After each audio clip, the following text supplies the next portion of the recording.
Well, basically, my dad, he died in 2008 at 87 years of age. And about 18 months prior to him passing away, my mum had to go into residential care. So he was, for the first time in his life, living on his own. And suddenly he had a disposable income that he was free to spend.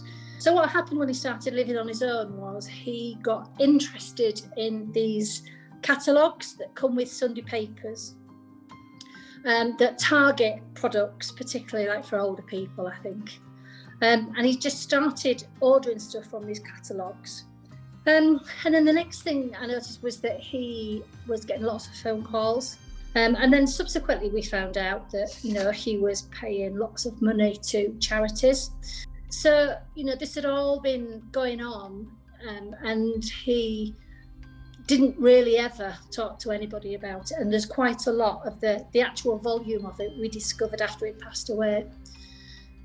It was almost like he knew what was happening, but he was very secretive about it.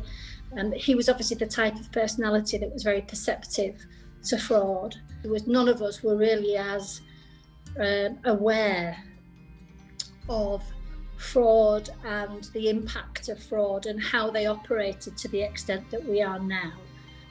As soon as somebody becomes a successful target, they're put on, what we would know now as a suckers list, and that the contact details of that individual are then shared because that person is found to be willing to part with money. They've proved that they're an easy target.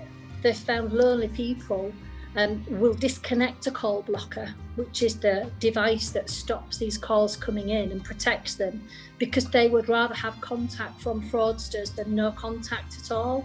If you don't tackle loneliness, you'll never tackle fraud victims of the elderly.